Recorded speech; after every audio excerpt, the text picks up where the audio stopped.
ఓం నమో వెంకటేశయ్య. అమ్మ, ఇన్ని రోజులకు మాకు దర్శన భాగ్యం ఇచ్చాడు ఆ శ్రీనివాసుడు.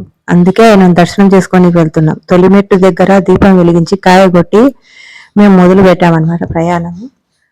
ఎన్ని రోజులుగానో అనుకుంటున్నాం. మా పిల్లలకు మాకు ఇప్పుడు వీలైందన్నమాట. ఎప్పుడు వెళ్ళినా కాలినడకనే నడిచి వెళ్తాం మేము. అందుకే కాలినడకన నడిచి వెళ్ళేది మీకు చూపిస్తున్నాను అనమాట.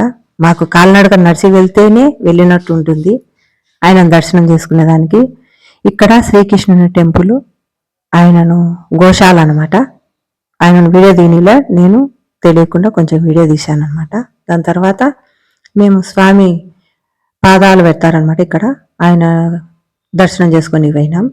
దాని తర్వాత మేము కాలినడక నడిచి వెళ్తుంటే ఎంతో మంది పసుపు కుంకాలతో కర్పూర నిరాజనాలతో వెలిగించుకుంటూ వెళ్తున్నారనమాట.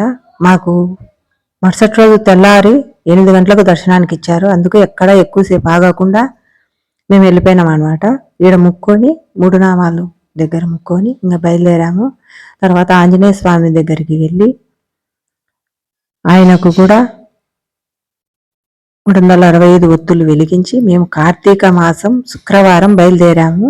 శనివారం ఏకాదశి, కార్తీక మాసం మాకు ఆయన దర్శన భాగ్యం ఇచ్చాడన్న ఆనందంతో ఎక్కడా కానీ కూర్చోలేదు. సాయంత్రం 6ంటికి బయలుదేరితే 9ంటికల్లా వెళ్ళిపోయినాం. ఇది చివరి మెట్టు దగ్గర పసుపు కుంకాలు వేసి ఆయనకు చివరిగా కర్పూర నీరాజనం ఇచ్చి బయలుదేరామన్నమాట. తెల్లారి 6 గంటలకల్లా మేము వెళ్ళిపోయి ఆయన దర్శనానికి వెళ్ళాలని వెళ్ళేదానికి ముందే మేము దీపాలు వెలిగించి ఆయనకు కాయగొట్టి తిరిగి వెళ్ళిపోయామన్నమాట. ఆయనకు ముక్కొని ఆయనను మనస్ఫూర్తిగా తలుసుకొని వెళ్ళాం. అందుకే మాకు ఆ రోజు దర్శనం బాగా జరిగిందనమాట. శనివారం ఏకాదశి, కార్తీక మాసం ఆయనకు ముఖ్యమైన మాసం. అయినా కూడా ఆ రోజు చలి ఎక్కువగా ఉంది, వాన ఒకటి పడుతుంది సన్నగా. అయినా కూడా వెళ్ళిపోయినాం అనమాట. ఎవరు లేరు లాకర్లలో. మాకైతే దర్శనం బాగా అయ్యింది. ఒక 5 నిమిషాలు నిలబెట్టారు కూడా. నా ఆనందానికి చెప్పడానికి లేదు, అవధులు లేవు.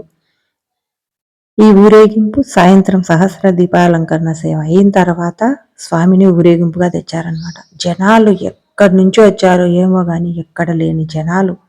వీడియో తీసేదానికి కానీ ఆయనను ముక్కునేదానికి కానీ దగ్గరికి వెళ్ళనీకే లేదనమాట. మీరు కూడా ముక్కోండి, మీరు కూడా ఆయనను మనస్ఫూర్తిగా వేడుకోండి. తిరిగి మేము తిరుగు ప్రయాణం కట్టామన్నమాట. ఈ వీడియోలో మేము ఎక్కడికి వెళ్తున్నాము, నెక్స్ట్ ఏ ఊరికి వెళ్తున్నాము నెక్స్ట్ వీడియోలో చెప్తా. ఈ వీడియో నచ్చితే లైక్ చేయండి, షేర్ చేయండి, సబ్స్క్రైబ్ చేయండి.